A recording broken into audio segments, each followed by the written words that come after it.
Dawn breaks on a new year and a new decade at one of the most storied venues in all of college football and in all of sports. The iconic Rose Bowl in Pasadena, California, the site of so many heroic performances in the history of this tremendous sport. Perhaps there will be more this afternoon between Wisconsin and Oregon, the traditional matchup between the Pac-12 and the Big Ten. Think about all of the heroes who have played on this turf, on this patch of field, and their impact on the game. From that broadcast booth, legends like Keith Jackson, Dick Enberg have brought it home to the country, and you'll have that opportunity today in the 106th Rose Bowl to be played in Pasadena. Let us be among the first to wish you a happy new year and a happy new decade as we welcome 2020 in a way that we think could be the best possible way to get a fresh start with some great college football at this stadium. Wisconsin and Oregon, a couple of teams who for much of the season were at least on the edge of playoff consideration, but still playing in this game that means so much. Glad to have you with us on Championship Drive. Reese Davis, Desmond Howard, David Pollack, and Kirk Herbstreit. Lee Corso just a little bit under the weather. He's going to rejoin us for the national championship game in New Orleans. You guys know, not only you have the 106th Rose Bowl game, this is the 131st Tournament of Roses parade. And back in the day, they used to like to have a competition, right? So they had ostrich races until one day an ostrich threw old Melville Bush right off, and then the ostrich started attacking the fans, and they decided football was a better way to go. And we're glad of that, right? Thank God. Thank God for the ostrich. Yeah, right. Can't have an ostrich on the list. Ostrich for this moment. Man, that tease right there, that's my childhood. You know, that's how I grew up. If you grew up in the Midwest, this game, and with all due respect to the playoff and the semifinals and the national championship, that's great. But this place is different. It's just, it's the tradition. You can think back and think of different matchups, different individual performances, different calls. It's just, this to me is Americana, you know, and it's always cool to be here. And when you get a Big Ten, Pac-12 matchup like this, it's just awesome. No, I grew up in the Midwest just like you did. And I remember as a kid, I was a big NFL fan, lived for Sundays, right? But every January 1, I would sit down with my three brothers, no matter, you know, who the teams were we liked in the NFL, we would come together and watch the Rose Bowl, the granddaddy of them all. And such a wonderful tradition. I remember those days with my brothers then, the opportunity to play in this game. In this stadium, it's the most beautiful setting in all of college football.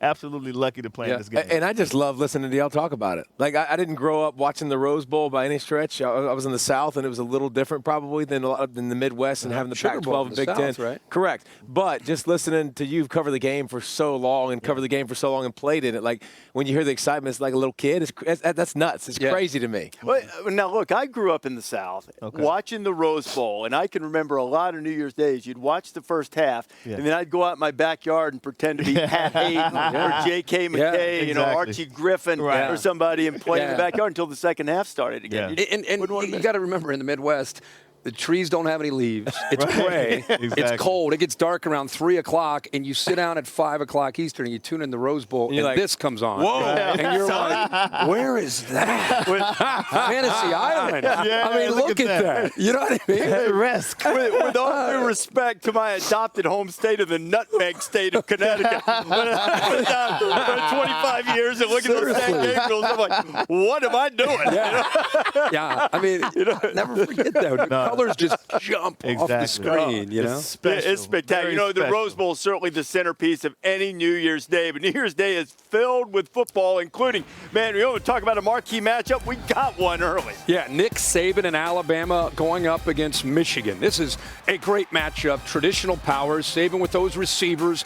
You got a defense that struggled in the Iron Bowl. Jimmy Harbaugh's coming up with a plan. He wants Shea Patterson to air it out, come up with some plays. They got great receivers to challenge Alabama. We'll see if this eventually becomes a shootout. Hey, guys, how about Georgia versus Baylor? Now, a number of players aren't going to play in this game for Georgia, but still, that man right there, number 11, Jake Fromm, he's going to line up. Very efficient quarterback. He's had his ups and downs, but he's a very consistent guy, keeps him on schedule. But watch out for Baylor's defense. James Lynch leads the Big 12 in sacks with 12.5 and 18.5 tackles for loss. And how about this? I think Minnesota is going to be ready to play against an Auburn team. Obviously, the defensive line and Derek Brown and Marlon Davidson still playing, still hanging around. Guys that could have left for the NFL early, still playing the ball game against Tanner Morgan, Bateman, Johnson, some weapons. Minnesota had a phenomenal season. Can they end it with beating the SEC in the Outback Bowl? And in the Rose Bowl this afternoon, Wisconsin taking on Oregon. Jonathan Taylor, 91 yards away from 2,000, could be the first guy to go back-to-back 2K in nearly a quarter of a century. Remember, Ron Dane finished his career with 200 yards in a Rose Bowl MVP. Keep an eye on Kayvon Thibodeau from Oregon. I think he's going to be the next Chase Young over the next couple of years. And Justin Herbert in his final college game, 95 touchdown passes, most among active players. Would love to cap his career with a victory here in the Rose Bowl for the Oregon Ducks, who have won the last 2 times they have been to Pasadena. Some other things on this New Year's Day slate, to be precise here. I get my days mixed up. I don't think it's Saturday, but we're all right with that. Alabama going for its 9th straight 11-win season. Wisconsin has been great. It is Wisconsin in the Rose Bowl because they have won. They've won 6 in a row, and the Alabama defense is going to have to step up a little bit.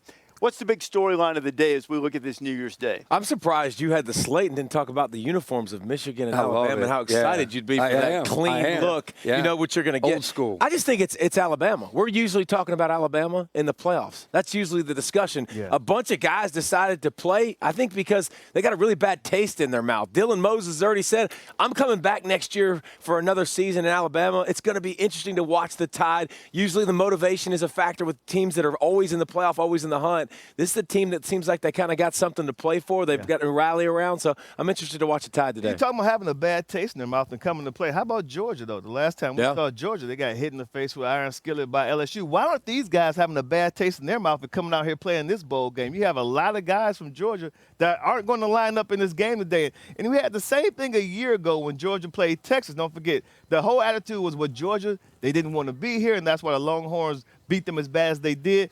This can't be a consistent theme with the Bulldogs. They're going to have to get this thing right. Yeah, I think you're a victim to what you recruit to. If you recruit to NFL, guys aren't invested in a program. And I think Georgia has to maybe reevaluate. They're recruiting great, but you want them to buy into the culture and the program. Georgia's losing guys and they don't seem to be necessarily into the program and wanting to play. I think they have to guard against guys that aren't really interested, just like last year against Texas. Baylor's coming in there on a mission. You can talk about Matt Rule and the NFL all you want. Those boys are going to be locked in, ready to try to win a championship today. That's what we talked about yesterday, too. They'll probably be a very motivated Baylor team today against the Bulldogs. And I think Bama, too, I think they're going to show up. You would think it's a lesser bowl. Who cares? I think you make some great points. These guys are coming back. They want to play. It didn't end well against Auburn. I think they'll have their focus today. You know, that's an interesting thing, though. They may be focused. I don't know what they can do about it on defense. You know, they do have 2 defensive starters who've chosen not to play, and Trayvon Diggs and Terrell Lewis.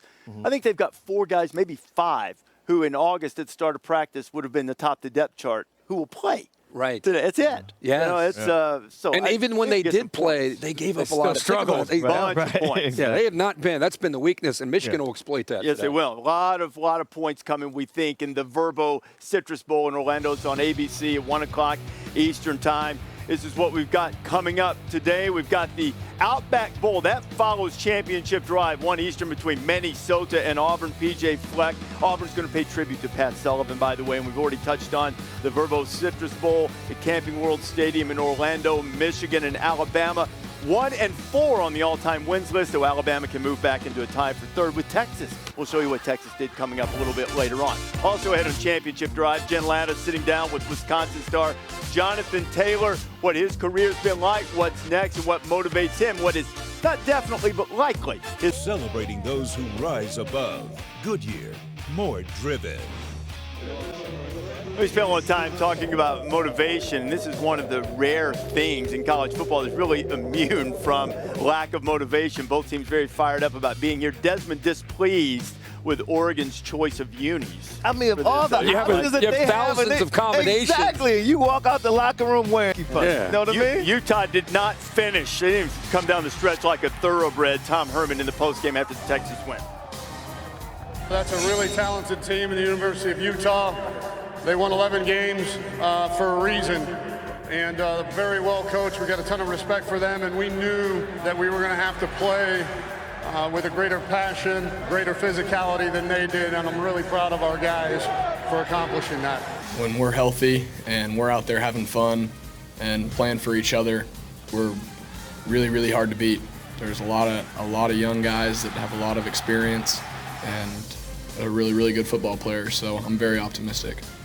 Hey, we know Sam. I wish you'd flashed that sense of humor a little bit right there and gone, we're back. I was about and this time I mean it. You know? Man, is it fun when Texas, they're one of those brands, we want them back. Like we need Texas back. That was a great win for them. They got 2 new coordinators coming in. Mike Yursich coming over to be the offensive coordinator. Really good guy from Ohio State, and also Chris Ash on defense. I want to bring the Bear, Chris Felique in former here. Ohio State assistant. Yeah, that's right. Ash was there before he was the head coach at Rutgers. Bear, what do we make, though, of Pac-12 performances in the bowl, as particularly Utah's face planted in its last 2 games? I didn't even realize it until someone told me last night. The loser of the Pac-12 championship game is 0-9 in bowl games. Wow, that's good.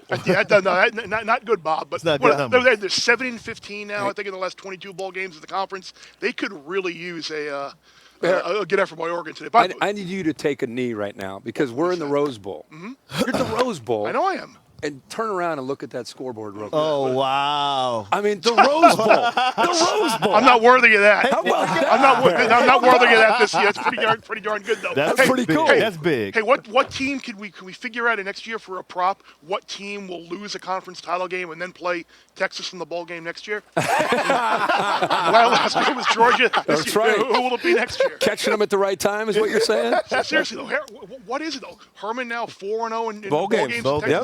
I know, that's what I'm saying. It's ridiculous. Same mentality in the regular season. They'd be tough to beat. All right, Bear, real fast. Give me that top pick on the board. Cincinnati. What do you got? No, this is in honor of our CP Drew Gallagher. BC, what kind of idiot would bet a team without a head coach and without A.J. Dillon? Me. Seriously. But their offense has played pretty well with Grossel and Bailey, the backup running back. I just think it's a lot of points. BC typically plays close bowl games. I think 8 of their last 10 have been decided by a touchdown or less. So I'll take the 7.5. I'll take BC to kind of hang around, keep it a little What was the guy's name again that you mentioned? That was in Drew Gallagher. I heard his name. He just got in my ear and said to remember that it's tomorrow. I never remember who he is. All right, Bears got 1 pick on the board, and of course tonight they'll wrap up the day on New Year's Day in the All-State Sugar Bowl, the game that we talked about with Georgia and Baylor earlier. Top 7 matchup. Bulldogs have all kinds of guys missing in this game, but you know. Big question is, how long will Matt Rule be around Waco? From 1 win in his first season to 11 wins this year, he is established as an elite program builder and has quite a reputation. Did it at Temple, done it at Baylor. Perhaps a coveted commodity by NFL teams like the Giants, maybe the Panthers. I know this is not going to soothe a lot of the anxiety on Waco over what may happen or who may come or go over the next several days, but this is an undeniable truth. If you have a coach that nobody else wants, pretty soon you're not going to want him either. And everybody wants Matt Rule. I've not been contacted by anybody. But it's certainly a distraction in that our guys are answering that instead of talking about the game, which I hate. He came in, he addressed it like he always do, like he even did last year. And he was like, this is the situation, and this is what's going to happen, or what ain't going to happen. He said if he has the opportunity to talk with the NFL team, it would be kind of dumb not to. I think we have a chance to be a perennial national contender, to be in the top 10 and be in the top 5 and go to the College Football Playoff and play in New Year's 6 bowls. But at the same time, also doing what's right for my family. That's not, people hear that and they always think money. It's more like, where's the right place for them to be? And Waco and Baylor have been amazing to my family. Do you think that you'll be back at Baylor next year? Yeah, I plan on that. I certainly think I will be. It always leaves a little bit of wiggle room. So what do you see happening here? But he don't you love the way he just spits it? Like he doesn't hide it. He doesn't run away from it. A lot of coaches, they get really squirrely and they don't like addressing things like this. And I haven't been contacted. My agent's been contacted, but I haven't been contacted. I haven't talked to anybody, but addresses it. Puts it out in front. Last year he talked about addressing with his team. This year he addressed it with his team. When you're a team, you're like, cool, I've already heard this. Yeah. You ain't springing nothing new on me that I haven't heard. That's the biggest thing, Des, is when the team knows what's going on, man, it's It's cool. You're like, that dude's got my back. He's telling me everything that's going on. That has the potential to be a distraction if it's not addressed properly, which obviously Coach Rule did. He sat his team down. He looked at them in the most serious manner, and he told them what's at stake right now, what's in front of him, and what's going on. And that's the best thing you can do. You can't passively say, I don't listen to the rumors or anything like that. I love the way Matt Rule approaches situations. I think his team responds to him very well, and his coaching staff, because of his demeanor, because of the way he addresses them as young men. So as of right now, of course, he plans on being in Waco.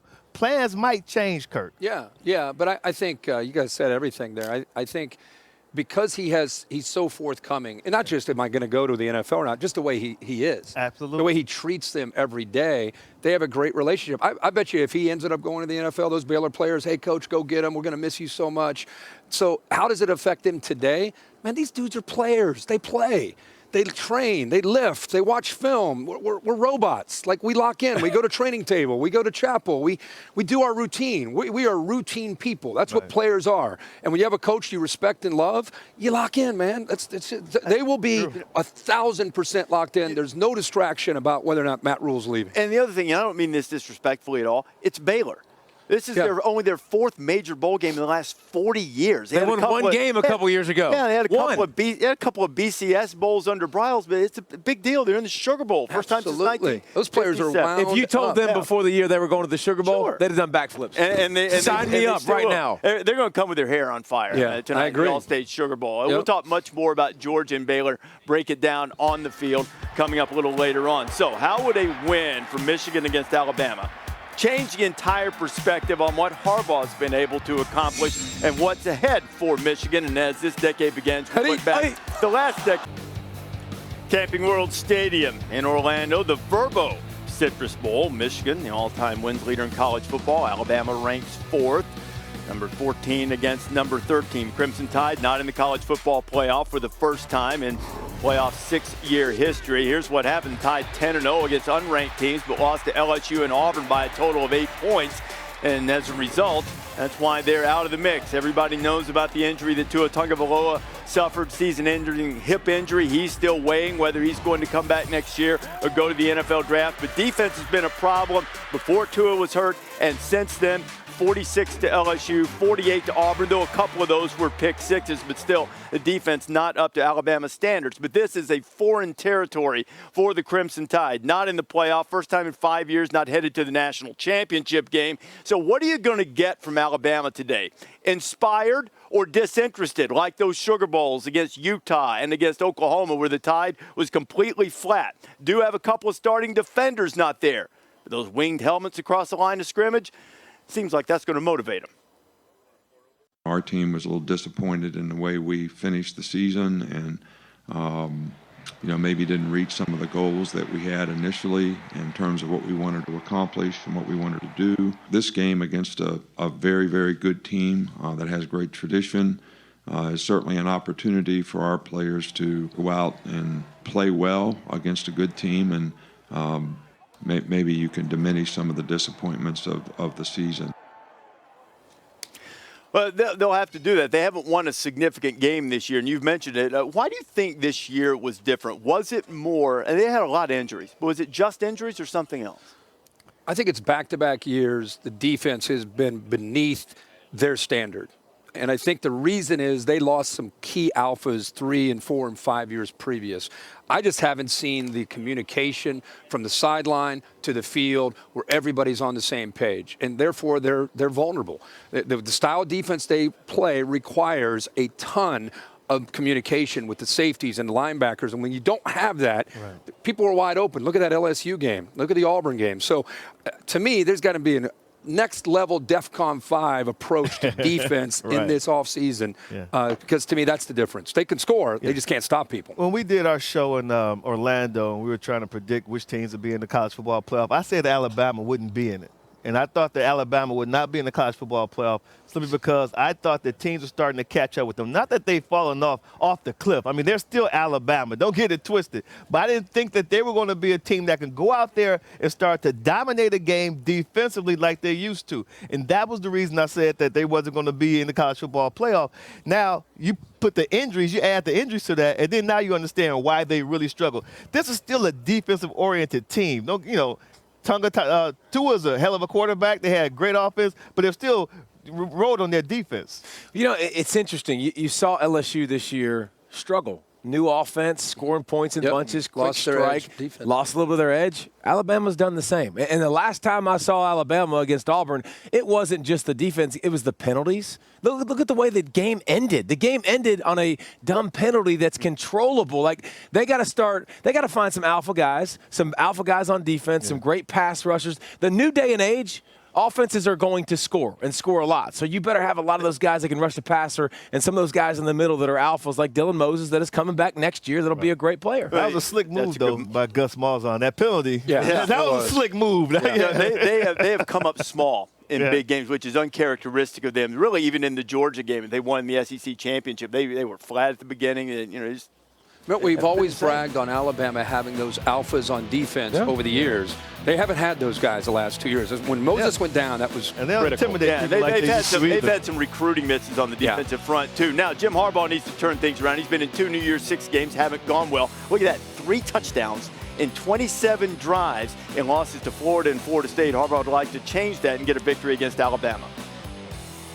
There's just a lot of excitement to play an iconic program like Alabama. Everything's tight. Everything is battened down. Physical football team. There are no weaknesses. And it's a big challenge for us, but a great opportunity for this 2019 season. We definitely have tremendous respect for our opponent in this game, but take your best shot. Michigan has not beaten a top 15 team in a road neutral game since Lloyd Carr's last game against Tim Tebow and Florida. That's 19 straight. What changes if Michigan can beat even this version of Alabama? Well, people talk about this version of Alabama as if they're like Vanderbilt. I mean, this is still Alabama. You know I didn't mean that. No, I'm saying you. I'm sorry. I'm not saying you. Yeah. I said people. You didn't say people. You didn't say RD. Reese did that. I'm the one that just said No, in general. No, not you. You know, you're too sharp for that. My point is, when you're talking about an Alabama team that's going to line up Jalen Waddle, Henry Ruggs III, Najee Harris, Jerry Jeudy, probably about 3 NFL caliber offensive linemen, you're beating a quality team if you beat Alabama. One more point. Did you see how Auburn looked after they beat Alabama in the Iron Bowl? They know that other team on the other side of the field is a very good team, a quality team. So even if Tua's not in the offense, you still beat one of the best teams that has one of the best coaching staffs in all of college football. I think we got to go back to where we are with Jim Harbaugh and where we are with Michigan. Like, I think they have to raise the bar with recruiting. Like, when I watch them defensively, Don Brown plays a risky, reminds me so much of old Mickey Andrews. We're better than you. We're going to roll out, play man-free. If you can beat us, good luck. Nobody could beat Mickey Andrews until the game caught up to Mickey Andrews. Then he started to try to play zone. Don Brown's very similar to that. Like, Don Brown plays man. You know he's in man. They do mesh, they do rubs, they do picks. And until they figure out a way, they're either going to change or they're going to continue to get beat against teams like this. Because you see their defense today against Sark. I mean, they're going to give up some points. Yeah. And listen, when I look at Michigan and I look at the state of Harbaugh and the state of Michigan, Michigan has very much been like LSU to Alabama. That's how they've been. Like, it's been dominant. It's been one-sided. It's been all Bama. It's been all Ohio State in this matchup. When you look at Jim Harbaugh, they need the right quarterback. They need the right dude. LSU flipped this with the right quarterback and the ability to throw the football and make big-time plays. Jim Harbaugh needs his next quarterback. He needs that Andrew Luck that he found. He needs a dynamic playmaker that can go toe-to-toe and score points. And you're right. Big games, Don Brown, scoring defense has when I gone put way them up. on the field with Ohio State, and you just look at them, they can coach their tails off. It's not the same. No. Right now, it's not. I'm not saying it won't maybe eventually, but everybody's getting on Jim Harbaugh Harbaugh. They got to recruit better. Yeah. I mean, that's him. You got to recruit. He's got to do that. I mean, I know. You mentioned the quarterback. Would this be a good time to mention the last time that Shea Patterson started against Alabama? Ooh. He lost 66-3. Yeah, I remember. He'll get more than 3. Yeah. Bear, you got a number on that? There's going to be a lot of points in there. They're going to score. If you go back since 2015, Big Ten teams 3-9 against SEC opponents is kind of telling. So yeah, usually, I love those Big Ten SEC bowl games. The old Outback Bowls, the Citrus Bowls. Yeah, I'm not going to look for the side here, the winner. My friends at the South Point, Chris Andrews, Happy New Year. I know you're watching. They got a total of 58 up here. I'm going to go over. I think Alabama's going to score a bunch of points, and I think Michigan I do too. is going to score a bunch. So I'm going to go I think it's a shootout. Over the 58. You can find that. That's first time you've done that all year. First time I've done a total all year. Doesn't do that, right? Because it's the first time here. Explain to people that don't do this what that means. Here comes a tutorial. Tutorial number one. I told you I can ask Tutorial these number questions. one is find the best number. There are a lot of 58.5s out there. There's a 59. There are a couple of 58s, so you find the best number. Over means the combined point total. Both teams will score combined over 58 points. So you say you get maybe something like 34-30 Alabama. That's over you win. 58. Doesn't matter who wins the game. The last time they played in a bowl game, 35-34. By the way, one yeah, that's right. About that. Tom Brady. Wait, he got another. We've got something on that. He got another nugget. Hold on. You're talking about Alabama. What went wrong this year? Just to put their run in perspective. Since 2008, this is the 167th game they'll play. This is just the 7th time they'll take the field without a chance to win the national title. It's unbelievable. That might be the most remarkable thing of the entire dynasty, short of winning the title. That was a blue liner. Blue liner. The blue card has the producer yelling at me saying, please get me the bump. Oh, the sun's starting to come up. This show always gets really loose, and it is fun. Outback Bowl follows championship drive, Minnesota and Auburn at 1 o'clock Eastern time. The game we've been talking about, Michigan and Alabama on ABC. Goodyear. Aerial coverage on this beautiful New Year's morning provided by Goodyear, recognizing those who strive to rise above the rest. Goodyear is more driven. New Year's Day in Pasadena, just part of what's in stores. We take a look at what's in store in this postseason, brought to you by Macy's. Look at the petal, pistil, and the stamen of those roses.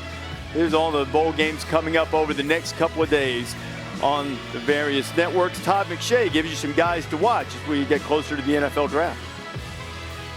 These bowl games are huge for NFL prospects, especially because they're going up against great competition. I think you have to look at the Alabama wide receivers. To me, this is the best unit we've ever seen in college football, and it starts with Jerry Jeudy. He's one of the top route runners that you'll ever evaluate as an NFL scout. You got Henry Ruggs, who also could be a first-round pick. I think Judy's going to be top 15. Henry Ruggs could be later in the first if he decides to leave early and runs in the 4.2s like we expect. And then Devontae Smith, he's been Mr. Reliable. And in big games, he's had his biggest performances. Now moving on to Auburn, the defensive tackle Derek Brown. I think he could be a top 10 pick. He's over 300 pounds. He's got length. He could be a 3 technique and get up the field. And he also can really anchor versus the run. Next up, Justin Herbert. How do you not get excited for the Oregon quarterback going up against Jim Leonard? The Wisconsin coordinator is going to show him all sorts of different looks. General managers and NFL scouts are going to study this one because it's going to be so important in terms of what Herbert can be at the next level. Talent is undeniable. There are some questions about Justin Herbert. Perhaps he can answer some of them today. Who are you keeping an eye on in terms of prospects? Derek Brown. Give me Derek Brown. His superhero, first of all, I'm a defensive lineman, so I love this. Yeah. But if he's a superhero and his superpower is he's got like electricity in his hands. He's got the most powerful hands, one of the most powerful hands I've ever seen. He jacks up adult grown men on the offensive line, 330-pound guys that just it's like hitting the eject button. He's that kind of strong. It's just fun to watch. He's going to destroy the NFL. He's going to be a top 10 pick for sure. Oh, man. Kind of on the back burner a little bit nationally with all the talk about Chase Young, but deserving of everything you just said and more. He'll be the winner whenever the draft is in April. But I think the Alabama receivers against this style of defense that Michigan plays will be fun to watch. And I think Mac Jones has a chance to get them the football, and he'll have, if he has time, I think he has a chance to put up some numbers. But that one, Herbert against the Wisconsin defense, another one that I think will be unique because Jim Leonard's going to mix it up for him a lot. post-snap, pre-snap to post-snap, how's he react to that, I think will be fun to watch. Yeah, I want to see that chess match, Jim Leonard versus Justin Herbert. Obviously, coming to the season, I was really high on Justin Herbert. Loved him last year. He's had some bad games this year. You know, you're still trying to figure Justin Herbert out. I thought he had a really good Pac-12 championship game. I believe he needs to build on that, especially if he wants to increase his draft status. And this would be an excellent opportunity. In the Rose Bowl against Wisconsin's defense, Jim Leonard has like an aggressive, innovative style of approach defensively, so you know he's going to be challenged. I want to see how Justin Herbert responds to Wisconsin's defense. And Reese, real quick, Jonathan Taylor, who's got a chance to have a great career playing on this field against an Oregon defense that's determined. They're going to load that line of scrimmage up. Can't wait to see him and his line against that Oregon defense. Did he get the 91 yards for 2,000, though? Yeah, got to. He hits that. Got to. Yeah. 2,000, man. He got back-to-back. Troy Davis, last guy that's right. to do that. Oh, Todd McShay said the Alabama wide receivers is the best group he'd ever seen. That's pretty strong statement. These numbers are ridiculous here, and probably, though, Jalen Waddle will race Henry Ruggs. Probably fastest guy straight line speed is Henry Ruggs. Tom Rinaldi joins us now, and Tom's speed is Ruggs' game, but he chose not to run away from, but rather embrace something that has motivated him. Reese, you mentioned it. When it comes to straight line speed, there are a few players at Alabama or anywhere else faster than Henry Ruggs. But his path to becoming a standout wideout at the Tides, in that Tide core, well, that's been anything but straight. He might never have played college football at all were it not for the belief and vision of one of his best friends, a friend he honors through grief and memory. For Henry Ruggs, the path here has passed through more than a tunnel. Through one friend's dream for another's future. Rod had a vision. It was that Henry was a 5-star athlete and football was going to be his thing, and he saw him playing for Bama. And that was what he told him. This is for you, Rod.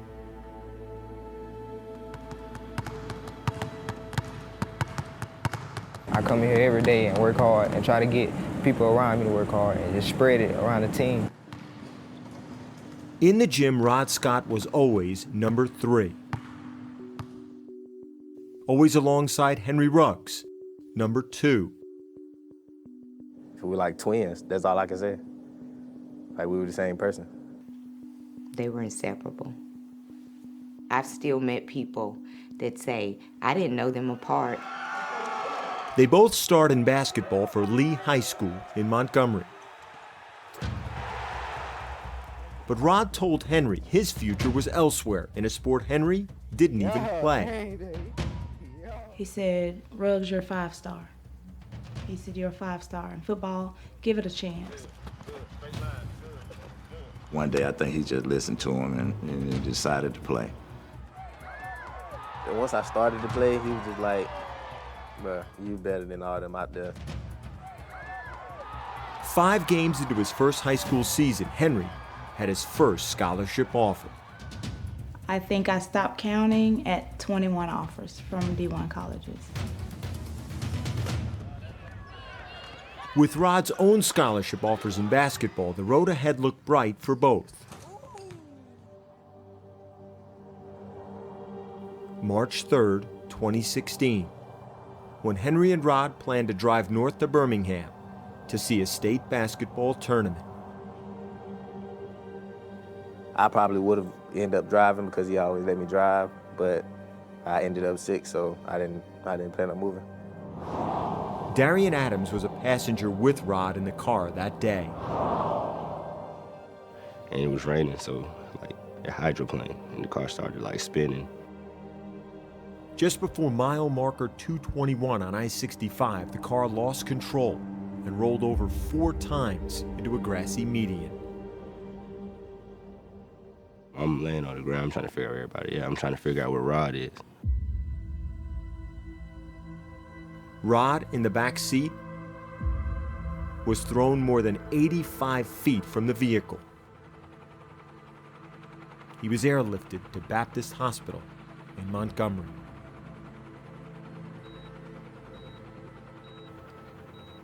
There was no brain activity. I was still praying for a miracle. And so at that point, that's the doctor came out and he talked to us, told us that Roderick didn't make it.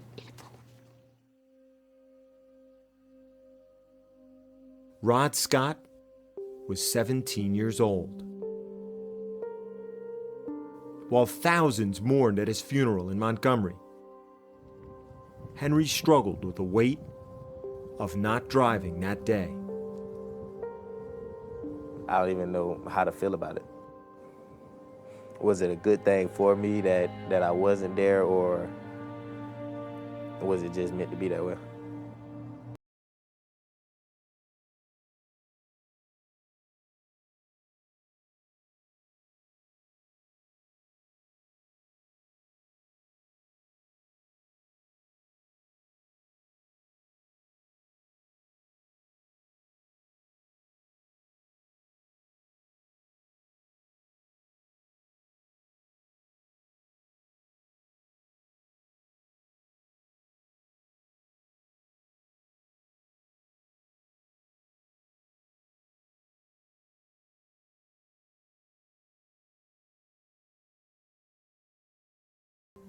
To go to Alabama.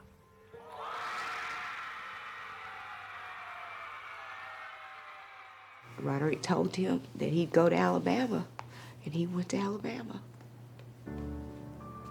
He did it for himself. He did it for Roderick.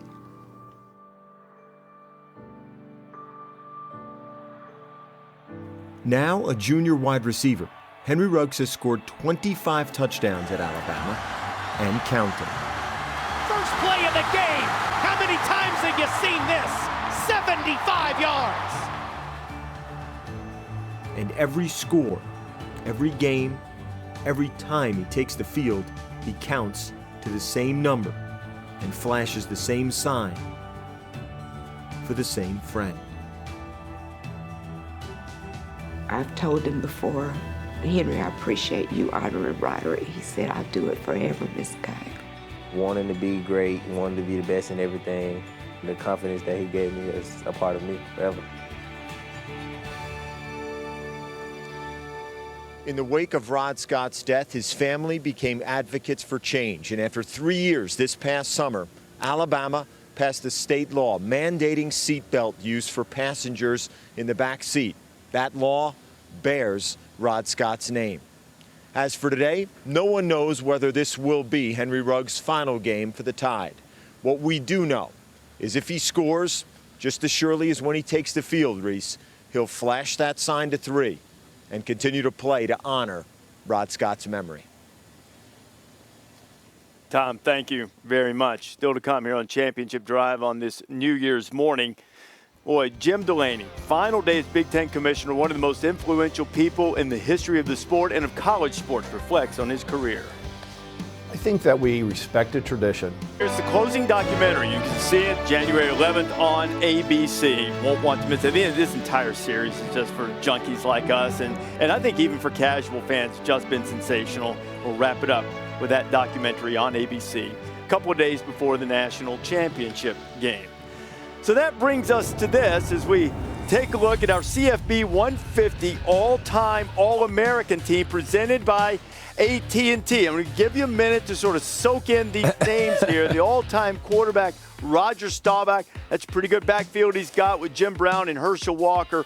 Rice and Fitzgerald, which, by the way, Larry Fitzgerald, with all due respect to the man sitting to my right, who was awesome, Larry Fitzgerald is the best college receiver I've ever seen. Yeah. It was unbelievable. You see the guys up front. How about the defense here? Hey. Wow, look at that list. I remember Hugh Green, too. Hugh Green and Reggie White up front. You can be all right in the back end. Dion, Jack Tatum, Ronnie Lott, Charles. Wow. Yeah, man. That's a good group. And Sebastian Janikowski of Florida State being the kicker. Ray Guy, the punting award's named after him, and then Johnny Rogers. I think you were probably in the mix of that, too. Des Hester. Yeah. Devin Hester. Yeah, for sure. The only issue I would take with the list, and you're splitting hairs, Derek Thomas, I think, has to be on that list. Yeah. He's not. Yeah. What did you think of it? I loved it. I mean, I didn't have Archie Griffin, only two-time Heisman Trophy winner. Bo Jackson, obviously a great guy. When you look at the backs.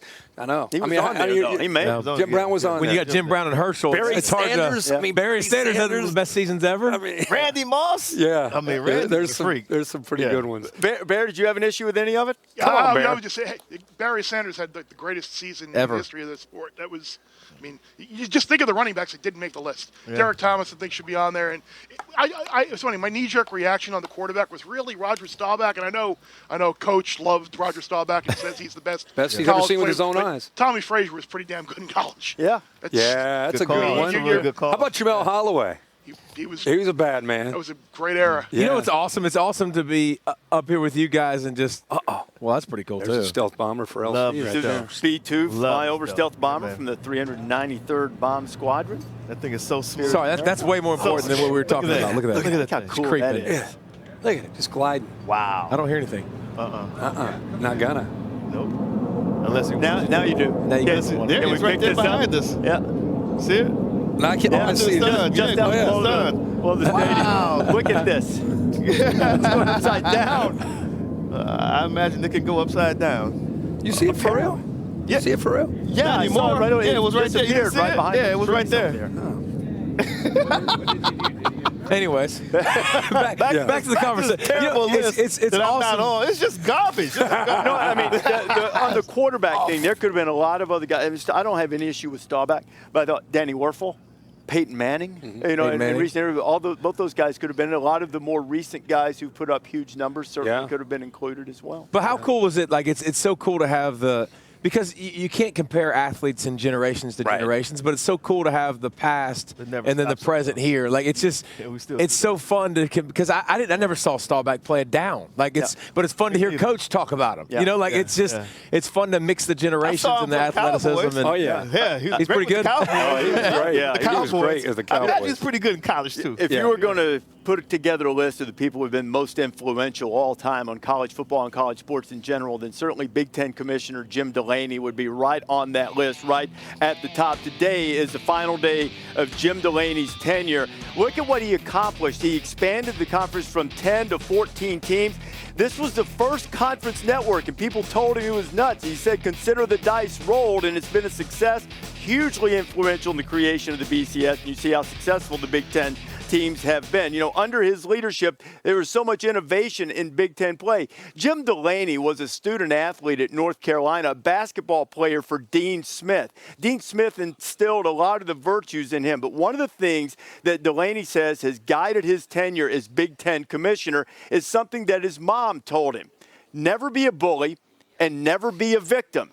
He was able to use those traits to get warring factions to collaborate, to be able to stand his ground and sometimes impose his will against very strong-willed coaches. Make no mistake, this is the end of an era in college sports. Jim Delaney sat down with me earlier this week to talk about his legacy and the future of college football. The granddaddy of them all.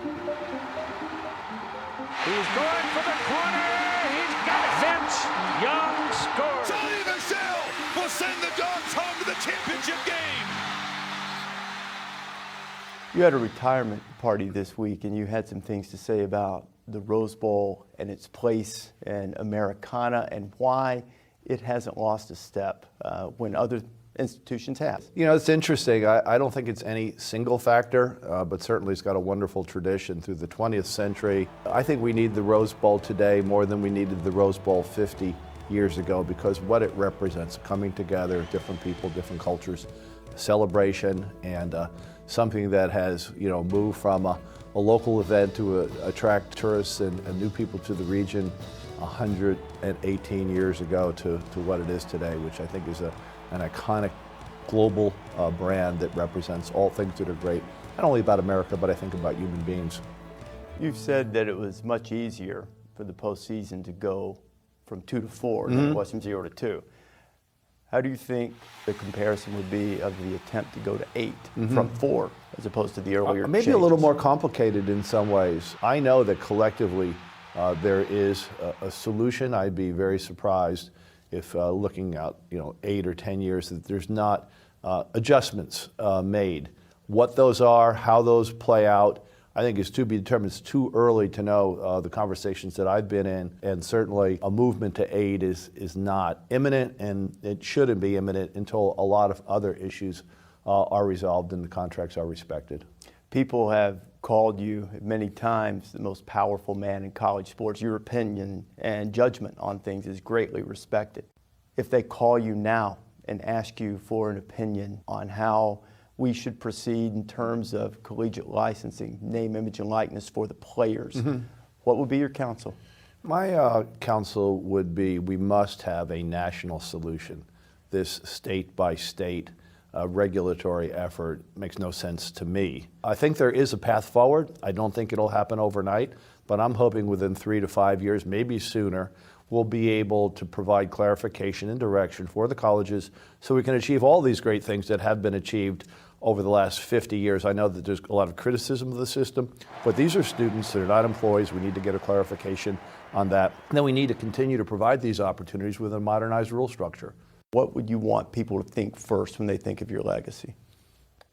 I think that we respected tradition and that we worked awful hard to collaborate, bring people along, to change in the right ways while remembering the fundamentals of what we do, which is education, competition. But we were able to change when it was the right time to change, as necessary to be competitive.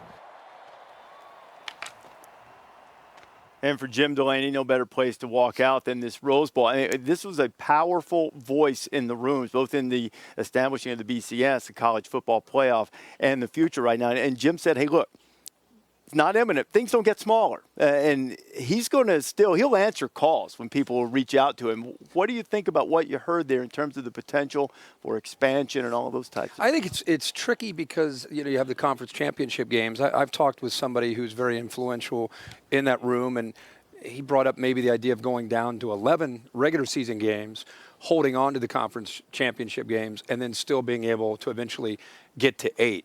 And that might be an idea. I think it's Would you want that? I would love 8. I wouldn't have a problem with that. I'm concerned right now because I feel like and maybe it'll even get worse. When we had 2 as the BCS, it just seemed like everybody, we didn't hear this, these old bowl games are a bunch of scrimmages. You didn't hear that. Now you hear it. Like if you're not in the 4, it seems like there's a generation of people growing up. It's like fans are disappointed with an 11-1 year, and they didn't get to go to the playoff. Terrible year. And I think that's not healthy for the sport. Well, but I don't think you're going back. I know. Do you think if it went to 8, you think it'd be same way? I think we have to accept the other bowl games for the most part. This is a notable exception here for what they are. They are largely exhibitions. That's actually what they were when they were established. They were to promote tourism and provide an exhibition. So I mean, we're not going back. I mean, I don't think to making them more important. No, we're not going to go back. We're going to move forward. I thought he was very candid with you in that interview. He was cautious yet candid. He understands that they're going to have to expand the college football playoff. Like 8-10 years from now, it definitely won't be 4. It'll probably be 8. The way they schedule the teams, they have to figure that out. If it's going to be 11 games, you have to keep a conference championship. In my opinion, you have to. When they came out with the model, there was only going to be 4 spots. That was inherently a flaw to me. If you have 5 conferences and Notre Dame, but you only have 4 spots. I knew out the gate that had to change eventually. I'm not a big fan. Go ahead, big fella. I think that here's the thing. First of all, I like the fact that it's really hard to get in. Yeah. I think that keeps the value in the regular season. Okay. You got to fix the way you do the conference championship games. There's no world in which we need to reward a Pittsburgh or Northwestern that are in a conference championship game because they won a lesser division. Mm-hmm. So if we're going to expand, you got to fix all of these other things too. Yeah. You got to fix the number of conference games. Yeah, take the top 2 teams. I don't like to see everybody play 10. Make it uniform. Going to 8 doesn't make any less harder to get in. No. Well, it sure does. It makes it easier to get in more spots. There's more spots. But go ahead. Look, the thing that's interesting is I think a lot of people can point to the semifinals, and if you've looked at them over the since the inception of the playoff, they've been bad. 3 good ones. They've been 3 good ones out of all those semifinals. So you're talking about expanding, and it will expand because of money, but it's not going to expand, I don't think, and make the field bigger, and you're going to see all these big upsets. You're going to see a lot more beatdowns. You're going to see a lot less competitive games, but you bring more teams into the fray. But you got to see beatdowns in the bowl games. You know what I mean? Like Utah was a team that almost got in, right? They got beat down by Texas. It could have been a playoff game. You can't control that. But I think, Reese, you're bringing up different issues. You're trying to make every conference the same. But we don't have a commissioner that runs college athletics. Everybody plays 9 conference games. Nobody plays an FCS. Everybody. It would be great if we could uniform all the scheduling. That's a whole different discussion. How about if you? Maybe Jim could do that on his next project. Well, I tell you what. If there's anybody that should do it, it's wrong. Will do. Delaney could do it. Jim, He's a Jim didn't visionary think like I was. that. He didn't think I was nuts when I said 10 conference games, and it's not just for the playoff. You're having trouble getting butts in the seats. Yeah. And you need to have competitive games to get them there, just attractive things, because it's an effort for fans to go to the stadium. We're spoiled. They walk us around and walk us down to the sidelines. I mean, you drive in and look for a parking place and have to be there for 4 hours. You want to do something that's fun. You want to see somebody, and I'm okay. You play 10 conference games, 1 other Power 5, and if you want to play an FCS and help them out and get well, I'm good. Yeah, well, 10 conference games, that's a lot. That's what I'm saying. That's a lot, That's yeah. And by the way, wish our best to Jim and Kitty Delaney, who've been great friends over the years and did a marvelous job there. And also wishing the best to Kevin Warren, who's going to be the new commissioner of the Big Ten. Really impressive guy. Looking forward to seeing what he brings. Big Ten's in good hands with Kevin Warren. Yeah. Good hands. I think he has for sure. We're getting to the bottom of all of it today now. We kept off on ABC. We are fixing everything. 2 hours. There's Jim Harbaugh trying to get to the bottom of how to beat an AP top 15 team in a road neutral game. Hasn't been done since the Lloyd Carr era by the Wolverines. Them and Alabama have split 4 all-time meetings. And we talked about the CFB 150 all-time All-American. How about the single player of the decade? Might be a little debate on that one too. And look forward to anywhere else. Kirk, put your phone down, I got Kirk. dialed Put your phone down. He's Exclusively on ESPN Plus. On the subject of that Chick-fil-A Peach Bowl, remember back in the regular season when the Sooner Schooner tried to take a corner and just tipped over and crashed? I remember that. Well, as it turns out, that was only the 2nd worst wagon wreck involving Oklahoma on the season, when old Joe Burrow just drove them right into the wall of voodoo and right out of Mercedes-Benz Stadium as LSU rolled toward a national championship game. It is about the team and the leader of that team on the field. Man, Joe Burrow, these numbers that he put up, just absolutely ridiculous. This is a college football playoff semifinal record, 493 yards, 7 touchdowns. That's a Madden for 8. That's a Madden video game performance. How do you do that? How's his QBR not just flat 100? You see the numbers here. Ed Ogeron, the head coach of LSU, joins us right now. So, Ed, I'm going to ask you this. Look, I'm no football coach. I don't grade tape the way you do. Please tell me there were no minuses in the evaluation of Joe Burrow's game against Oklahoma. Were there any? I wouldn't give him a minus, but you asked him after the game. It wasn't his best game. He missed 2 touchdown passes to Jefferson, so he was disappointed. Wow. That's what makes him great, Ed. What does it mean to you? I mean, you've talked all season long. Great state of Louisiana and the entire state behind LSU. To be able to play for the national championship after this landmark season, to be able to pursue that in New Orleans, what's the significance to you? Well, obviously it's about the team, and this team has worked very hard as our goal at the beginning of the year, although we never talked about it. We knew the national championship would be in New Orleans in our great state of Louisiana. We fought very hard every game to win every game, in which we did. To be able to play in the national championship, it's going to mean so much to our state of Louisiana, our players, and everybody that wore the purple and gold. Coach, you've been around the game a long time. You've been around great individual players. You've coached with great teams. A lot of people are looking at this team as you get ready for one more. But going into it, is this the best team that you've seen, LSU? Is this the best team that you've seen, whether you've been on it or coached against it? Going into it, it is the best so far. Obviously, we have to win this game to even think about that. Clemson is going to be a very, very big hurdle. But this is the most prolific offense I've ever been around. I've never seen anything like it. Joe Burrow's the best football player I've ever been on any team. We've had some Heisman winners, but I think this guy, along with the system that Steve Ensminger and Joe Brady's put in, is the best offense I've ever seen. Coach, a lot of talk has been about your offense and how prolific that side of the ball is, but defensively, you guys kind of struggled early in the season, but in the latter part, you've come on very strong. Tell me, what has changed defensively with the Tigers? Coach Aranda did a great job after the Ole Miss game of challenging our defense. We challenge our best players. They have to play their best. Kiliman Chassel had his best game last week. We're putting more pressure on the quarterback. Our best players are playing their best. The difference in our season right now is the way our defense has been playing. Coach, you got to fill in America. We talked a little bit after the Home Depot Awards about this. How did you find Joe Brady in this offense and change the offense? How did you find him and recruit him, Coach? You know, we have a great relationship with the Saints. Greg McMahon's on our staff, Pete Carmichael, Sean Payton. We asked them to come on over and clinic us on the in the red zone. And we looked at some RPOs, and they said, we're going to bring a young guy that knows the RPOs from Penn State. It was Joe Brady. And I was over with the personnel. We had 2 different presentations going on that day. Our coaches said they loved Joe Brady, his presentation. We asked him to come back. What a tremendous young man. We had a chance to hire a passing game coordinator. We believed in the Saints. We believed in Sean Payton, Mickey Loomis, Pete Carmichael. They said this guy's an up-and-coming star. One of my friends I believe in, Kevin Rogers, coached him at William & Mary. He checked all the boxes, and he has been phenomenal ever since he's gotten here. Well, it's been fun to watch him. You mentioned Clemson, Coach. Just a thought or two about that matchup. And you have Brent Venables going up against that prolific offense. And Dabo Swinney, team that hasn't lost in a couple years, they're going to come in there and accept that challenge, I'm sure, very, very with a lot of confidence themselves. Oh, no question. They need to have confidence. Trevor hasn't lost a game. I was really impressed with the way he took the game in his hands against Ohio State. Etienne's a great player. They have big receivers. I have a lot of respect for Brent Venables. He's going to dial up some blitzers. We're going to have to pick him up. It's going to be a chess match the whole game. But you know what? This is why you play in the national championship, best against best. We're going to get a chance to watch some football today. What's on the menu at the Ogeron household today? What do we got?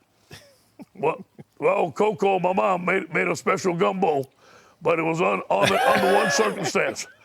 We better win the game.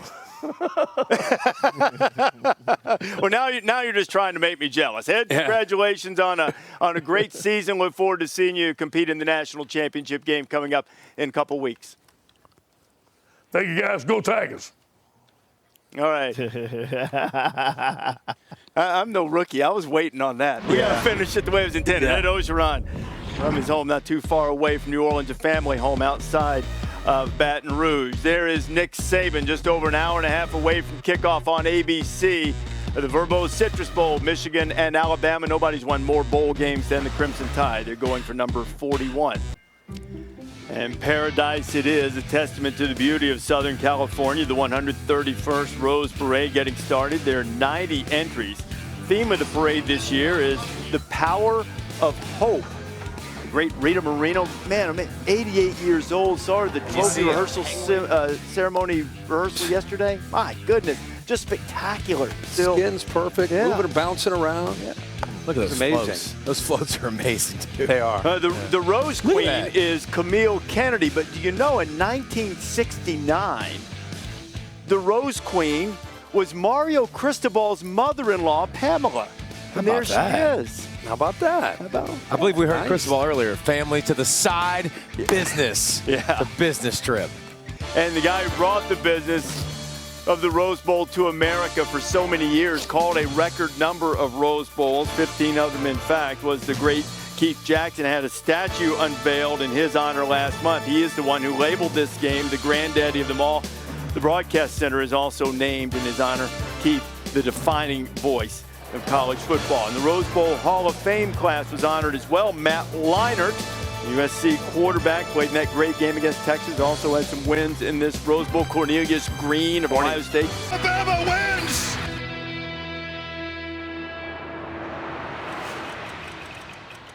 Do that the rest of the show? Can we just keep doing that? Can we just keep going? Y'all should hear us. Just everybody's commentating it up here. Oh yeah, oh yeah. I can give a rat's ass about Twitter. I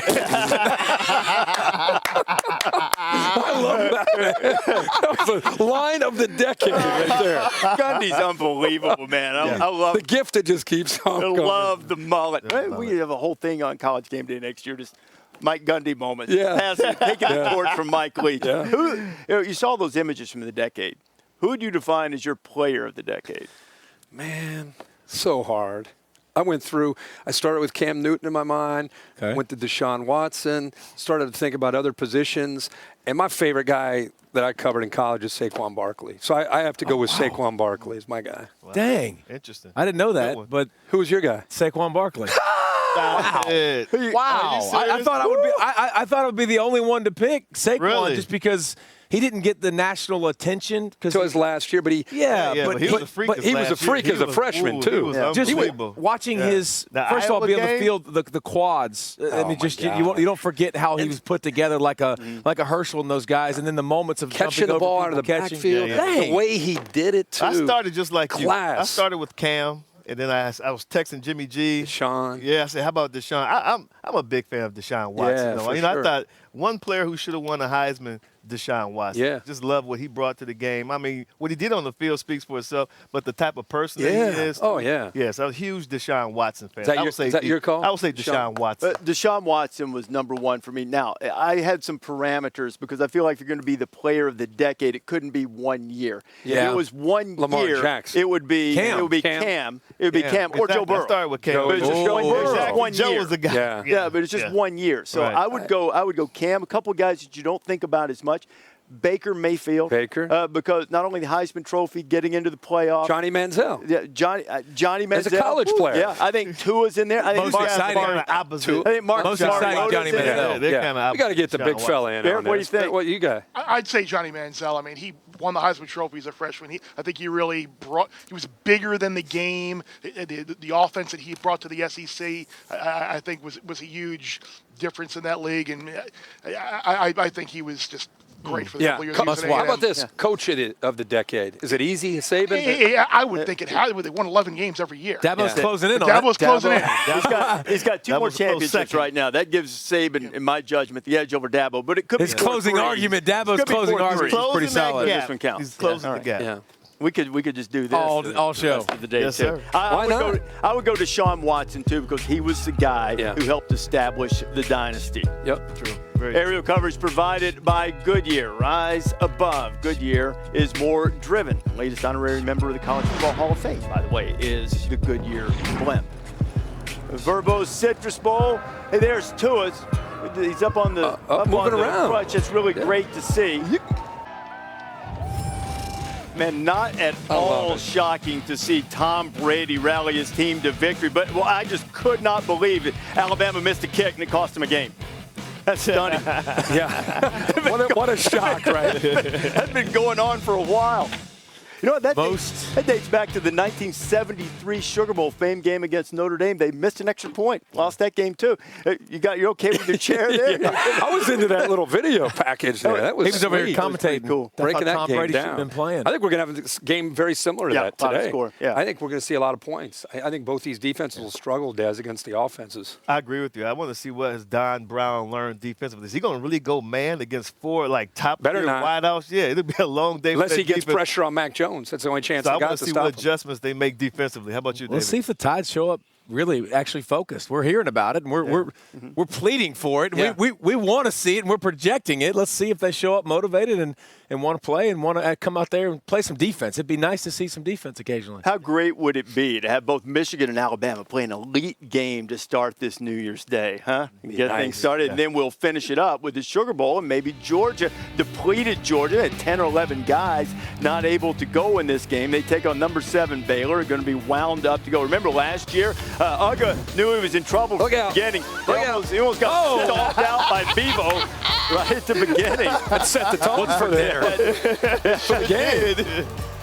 And Dogs couldn't handle Sam Ehlinger. Texas was a more physical team. I mean, look, the quarterback just scrambled and went into the end zone standing up. And Ehlinger pulled his way up. And it was not nearly as close as the score indicated. Now, the good news for Uga, at least, is that I don't think Baylor travels with those live bears. They have as mascots. They are going to travel with a really, really strong team here and ready to go against Georgia. Yeah, especially offensively. When you think about Georgia's offense, you think about their quarterback, Jake Fromm. He's a guy who's consistent. Not really great, not bad, just a consistent guy. He's always going to keep them on schedule. Let me show you what to look for. You see Jake Fromm today under center. Now, first and foremost, he goes through his progression very well. What do I mean by that? Look at the left hash right here. He's looking at his tight end up the hash. That's not there. So he comes down to the left wide out, 2-on-1. Now he goes on the other hash, 2-on-1 again. He goes all the way to the right side of the field. He hits Lawrence Cager. That's going through 4 different receivers on one play. That's how you read your progression. Another thing he does very well, just manipulates the defense. See the man in motion? Watch Jake. He's going to do a little subtle pump to him just to hold the safety for a beat, and that allows George Pickens, their freshman wide receiver, who's going to be a superstar, to get behind the defense for a very easy touchdown. And then the low-high concept in the middle.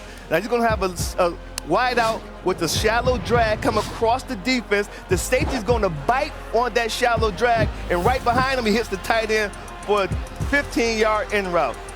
The way he's able to manipulate defenses with subtle movements, subtle pumps, go through his progression, that's what Jake Fromm brings to the Bulldogs offense. And that's what makes him so consistent, David. No doubt. And I tell you what, you showed that tape, and I was watching the left tackle, Andrew Thomas, and Isaiah Wilson on the right tackle, and I was watching Ben Cleveland. They're not here. He's not here. He's not there. He's still waiting on DeAndre Swift. Still waiting. DeAndre Swift is on the clip. He's not going to play. It's a tremendous. You talking about up front on the offensive line, one guy that was in the spot they were for the SEC championship game. One guy. So, and going against some bad dudes, not just some. I mean, these dudes stand up. I love the way they stand up and confuse the heck out of you up front. Roy is an absolute animal up stuff. He's the nose guard, number 99. He creates havoc all over the field. You look at linebacker play for them. They run the ball well. This is, by the way, they run to the ball well. James Lynch is a dude now. And you talk about both your offensive tackles being out. This guy can line head up you and beat you inside, beat you outside, use his hands, be very physical.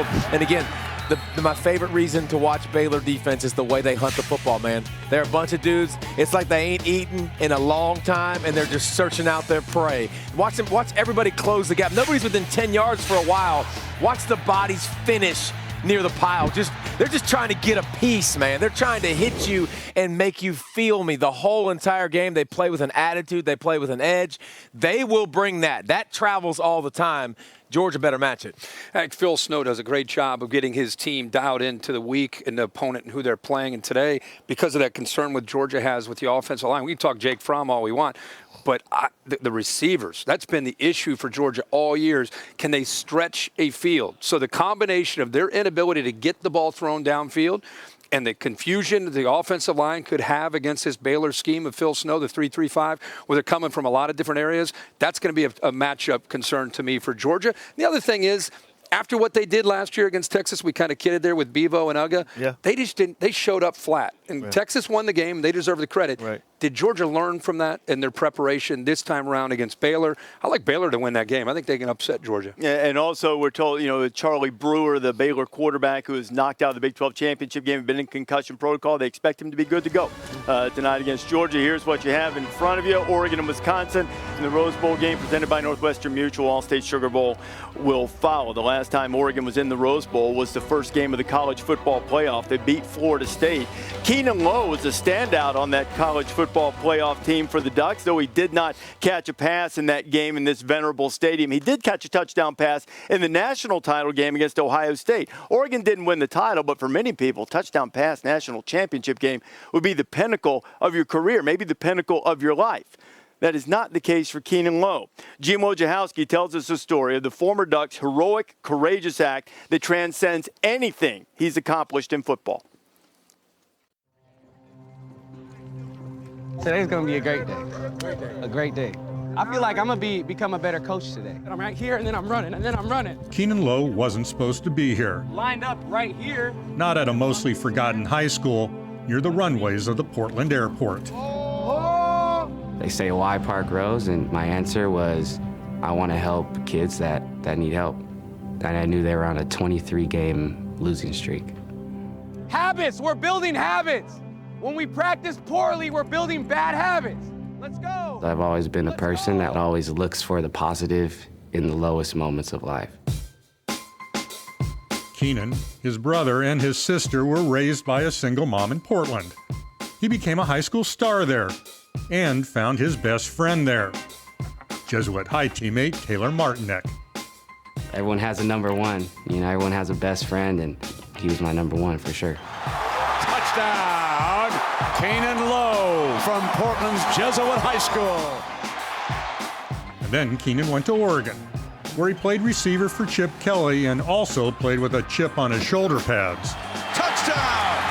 Keenan Lowe puts the Ducks on top. Kelly would later hire Keenan to join his coaching staffs in the NFL. His career path was set until January 2017, when he got a phone call from Portland. 24-year-old Taylor Martinick had died of an accidental drug overdose. You know, in a blink of an eye, my whole life changed. I just need to come back and heal up. I need to come back and help other people, because when I help other people, it makes me feel good. Hey, family on me, family on 3. 1, 2, 3, family! Let's go, let's go. He returned to Portland, and in 2018, Keenan was hired by that school near the airport to be its new head coach. Go make a play at it, baby! He helped Park Rose end that losing streak, and he helped his players find themselves. Here we go, here we go. I don't really have much of a dad right now, so when he came in here, he changed my mentality of there's actually someone out there that I can look up to. He has faith in me that I didn't even see in myself. Keenan helped Park Rose students in another way, as an unarmed school security officer. His training included a worst-case scenario. As they're saying it, do you think it will ever happen? Never. Never in a million years. I get a call to go grab a student and please bring him to our counseling office. So I'm walking towards that classroom. You know, basically as soon as I'm done asking if he's here, the door pops up and that young man was standing right there at the door. First thing I see is him open his jacket and him pull a big gun out of it. All the kids just start screaming. I remember this girl, and she was like, get away from the windows, everybody get away from the windows now. There's someone out there with a gun. 911, what's the address of your emergency? There's a school shooting, Park Rose High School. I'm at Park Rose High School. Here's the call over the walkie, shooter, shooter. Okay, somebody shot, something. I remember the door bust out, boom, you know, because they're kicking the door, the police. I just acted. I just went. I just moved forward. This evening, authorities say a man was tackled. He had a gun. It happened at Park Rose High School in Portland, Oregon. The football coach confronting the suspect. People were blowing up our phones for interviews and let's talk to Keenan the hero. And I wanted to say, you don't even know the definition of hero unless you see this footage. Door opens, and as soon as it kind of opens, I was able to get the gun away. And then the kid starts to break down. I didn't want to hurt anybody. I didn't want to hurt anybody. That's what he said to me. I just wanted to hurt myself. He goes on to say, nobody cares about me. And I told him I care about him. I think he needed a hug more than he needed to be tackled to the ground. You know, I told him I was there for a reason. I was there to save him. You could have died. Yeah. That wasn't my time, though. This is Keenan Lowe's time. The team that just 2 years ago couldn't win a game now couldn't lose. The Park Rose Broncos are conference champions now. This season, Park Rose earned its first conference title in 53 years and its first playoff win in school history. My definition of a hero is an educator, is a coach. What Keenan did in that video is great, it's heroic, but he does it every day. He is providing a sense of opportunity for kids that didn't think they were worthy of it. Keenan is a true hero. Say it loud and say it very, very, very proud. I love you guys. Champs on me, champs on 3. 1, 2, 3, champs! Keenan Lowe is not going to be able to make it to the Rose Bowl game today. He's going to be watching from San Antonio, where he's coaching in the Adidas All-American game. He'll become the first guy ever to play in and coach in that game. Got a great future in front of him and a great impact on young people. Great story from Gene Wojciechowski. Just over 5 hours away from this 106th Rose Bowl game. Just a spectacular morning, expecting temperatures to be in the mid-60s for this part of the American sporting culture. Only Triple Crown races, World Series, longer enduring in the American sports fabric than the Rose Bowl, and what we'll see once again this afternoon.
And it is just a picture-perfect day in the shadows of the San Gabriels as we cross the top of the hour here on the New Year's Day, ringing in a new decade and a new year. And the gentleman who will call the Rose Bowl, I believe, for the 6th time together, Kirk Herbstreit, joined by Chris Fowler now.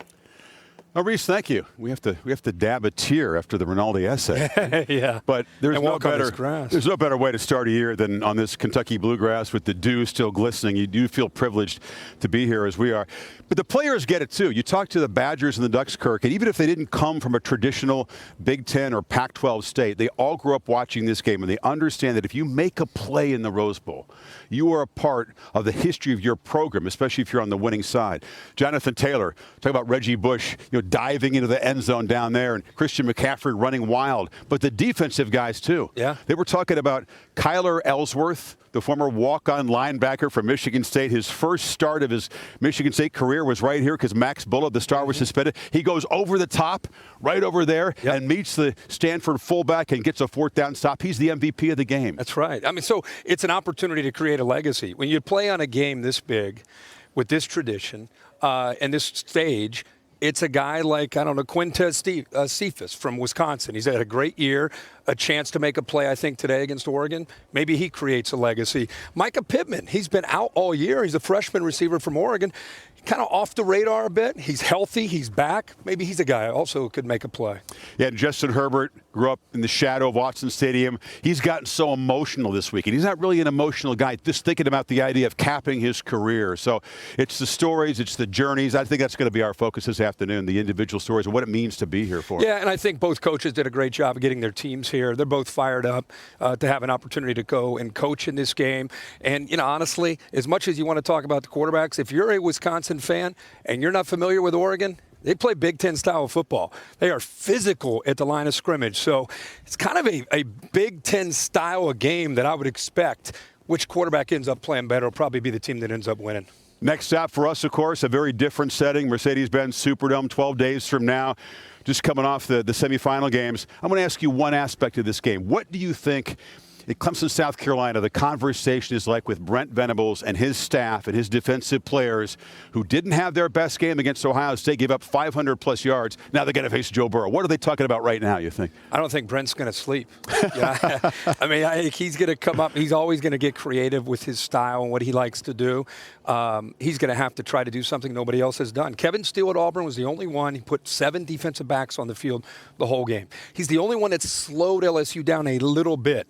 So Venables will look at the entire year, maybe take a few things that he can try to incorporate himself, because Brent changes every week. That's what makes his scheme so hard to prepare for. But, hey, man, Brent Venables against Joe Burrow and Joe Brady and Steve Insminger, That's going to be a great matchup.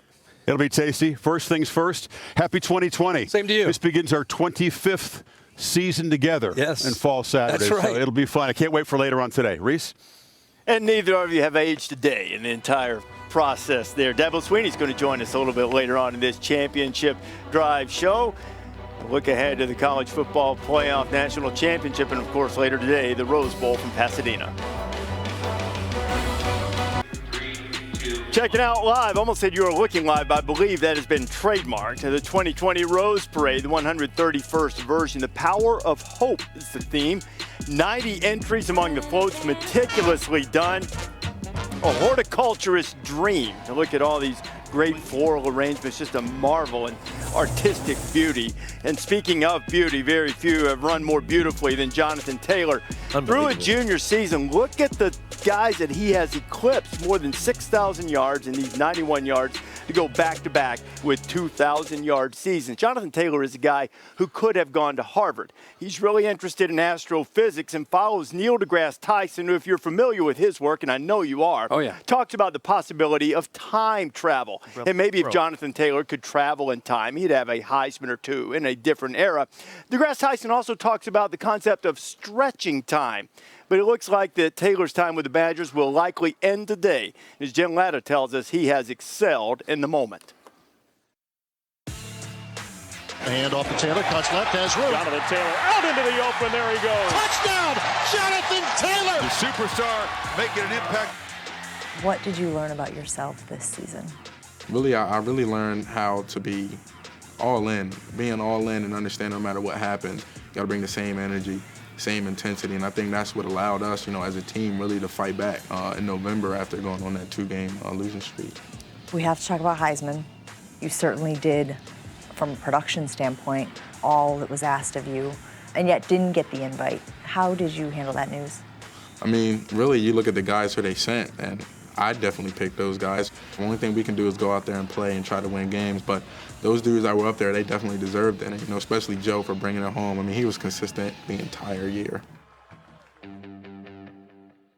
Is there a specific piece of advice that you always find yourself leaning on? Really, when Ron Dayton told me, just take everything, the good times and the bad, with a smile. This is what you signed up for. And, you kind of really understand that because you're going to lose sometimes. You're not going to win every rep. So you got to just take everything with a smile because, you're in a great position. You and I have talked about the running backs' legacy here at Wisconsin. Where do you think you fit in with that group? I'm trying to climb to the top, have another one to go this season. So I'm trying to just make sure that I still can do whatever I can this next game to continue that. Want to try to continue to raise the bar and continue to do that to the best of my ability. Cutting it upfield, out into the open. Taylor, touchdown. A guy who's got a chance to go down as one of the great running backs in the history of college football. There has been a growing trend of guys who are expected to go high in the NFL draft sitting out of bowl games. Why is it important for you to participate in the Rose Bowl? Really just because you work all year. We earn the right to play in the Big Ten Championship. In doing so, we also earned the right to play in a bowl game. It took all of us to get there, so it'd only be right if we all finished it out together. Will the Rose Bowl be your last game at Wisconsin? Not sure. Really going to make sure that I do everything I can to understand, get the whole entire Rose Bowl experience because they said it's a good one, and try to come out with a win. Who is involved in that decision? I lean on a lot of people, really just asking for advice, but the biggest thing everyone tells me is, at the end of the day, it's your decision. So, whatever your gut feeling is, whatever you feel as though is right, and then we're all behind you 100%. If you have concluded your career at Wisconsin, what are some words that sum up the experience? Awesome. Really, it's just been a great experience being here. This afternoon, Taylor will face the number 11 rush defense in the country, and one that has allowed just 4 rushing touchdowns all season. That's second best And Andy Avalos, who came over from Boise State, what a great defensive mind. He's really helped build more a consistent defense for Oregon. You're studying film. You're getting ready for Jonathan Taylor. You're going to put 8 and 9 guys in the box. Wisconsin and Paul Chryst, they understand that. That's why I think late in the year what Wisconsin's been able to do offensively has been they've been able to grow. They become more versatile. And I think this is an example late in the year of instead of just, look at the weather. It's snowing inside their own, or near their own 5-yard line. And 1st and 10, they air it out. Get a one-on-one matchup with their best receiver, Quintez Cephas, and he is able to get them out of that hole. Because of the growth of Jack Cohn, it allows them to be more aggressive. Here, they create a matchup. See how the defense reacts to the motion out of the backfield? Now they get Cephas, who they've moved into the inside, matched up against a linebacker. Linebacker can't stay with Cephas. Great play design by Joe Rudolph and Paul Chryst. They get the matchup, and again, because of where Cohn is, they've changed from where they were early in the year. This is again, another wrinkle. 1st and 10, you got to be aware of this. You think that they're going to run Taylor? Here they come on a reverse with linemen pulling around, convoy into the end zone, touchdown. And also you got to worry about the screen game with Paul Chryst offense. You get so concerned about the physicality, how you're going to match up. They catch you napping. Next thing you know, you blitz, and here they go. This is the big fella, Groshek, who can make you pay for it as well. So this is a kind of one of those matchups when you get to a bowl game. It's good against good. Joe Rudolph and Paul Chryst have some new weapons now. It's not just downhill or bouncing it and pulling the linemen. I think Andy Avalos has got to do a good job of keeping his defense, their eyes disciplined. Otherwise, Wisconsin can make them pay for it. No doubt. And I tell you what, I could give you a great comment right now, but I want you to look down the barrel of that camera, Reese, and I want you to say what you said about Thibodeau. Kayvon Thibodeau? Yeah. I think Kayvon Thibodeau is going to be Chase Young for the next couple of years. Yeah. I think he's got that Got to put some girth ability. on him. But he will. I mean, he's we a had young him guy. He had 2 sacks in the Pac-12 championship game. Man. Twitchy, Yes. big, tall guy. Yeah, long. and you could tell starting to develop the hands. That's the hard thing about the pass rush, Des. You got to put them hands on people and be able to win. It's not just athleticism. It's not just being a freaky athlete. So I think he's developing. But I also think with this Oregon defense, what you've seen, the offensive line has set the tone for the season. They're physical, but this Oregon defense is also will answer the bell. I was watching the Pac-12 championship game. How about 2-5? Yeah. Running across Killing your people. screen, decking people left and right. Yeah. So they're going to be physical as well. They'll make you earn it. It's going to be a fun game. They matched Utah's physicality. Yeah. Now they're going to have to match Wisconsin. What's your guy's name? Thibodeau? Thibodeau, yeah. True freshman. Yeah. I know exactly. We've been talking about for about 48 hours now. Oh, yeah. You're a little more definitive now than Jack Cohn's going to know him. Exactly. I was surprised when I saw him block a punt. That's what really blew me away. Like, this kid is very athletic. He has freakish athletic ability. I can't wait to watch him today. I like to look at Oregon's offense, not just Justin Herbert. I think C.J. Verdell is a guy who you got to keep an eye on. I mean, this guy is explosive, very fast, excellent straightaway speed, tough, about 5'9", but 210 pounds, hard to get your arms around, excellent receiver out of the backfield. Make sure you pay attention to C.J. Verdell, too.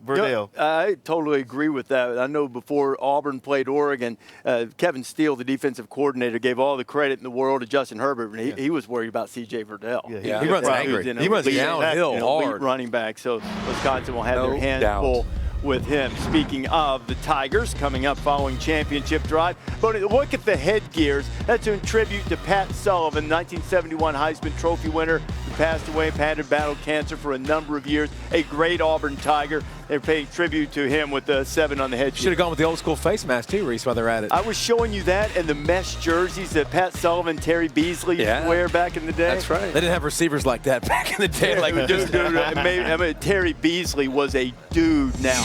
Bateman has been a dude all year long. So is Rashad Bateman has been too. We'll relive that great Fiesta Bowl between Clemson and Ohio State.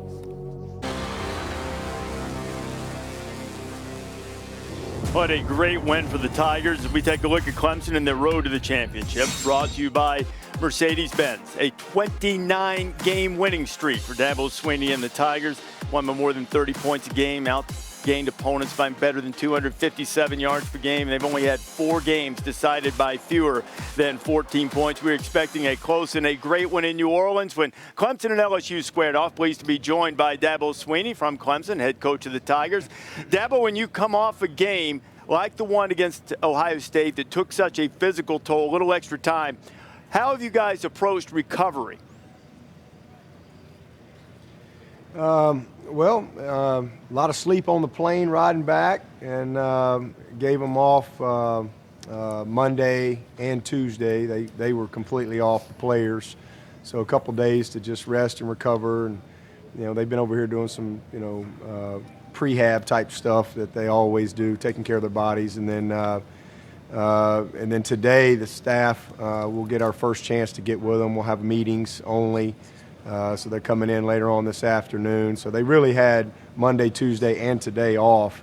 We'll come in this afternoon, just have meetings, and then we'll get back on the field tomorrow. So just biggest thing, just giving them some time to rest. Unbelievable game, physical game, and but we'll be excited to get back going and really to see them for the first time this afternoon.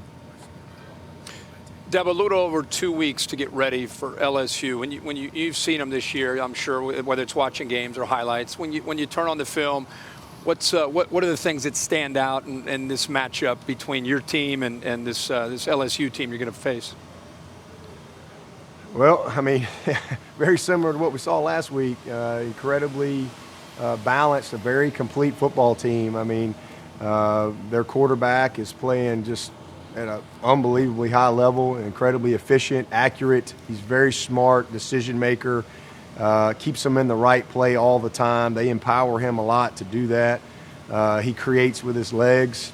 Very good running back. Their offensive line, big, strong, physical. I think they had won the OL award. 1-2-6 elite wideouts, got a great tight end. I mean, there's really no weakness there. And then over on the defensive side, they are massive up front in that D-line. They've got great depth, and again, just big and strong and fast and athletic at linebackers, and outstanding in the secondary. They got guys that can run and cover, and just a very complete football team, just like the team that we saw last week, who I thought was outstanding as well. Dabo, your quarterback, Trevor Lawrence, after that targeting hit, he was on the ground, hurt, dazed, confused. He said that he went to the sideline. When he was able to gather himself, he was kind of pissed off, and that kind of woke him up, and he changed. Tell us, what did you see from your quarterback after that hit? I mean, I didn't really see anything different. I thought his approach was the same the whole way. I mean, he said that, it just kind of made him mad, and that he was feeling, thinking like, hey, they knocked him out or whatever.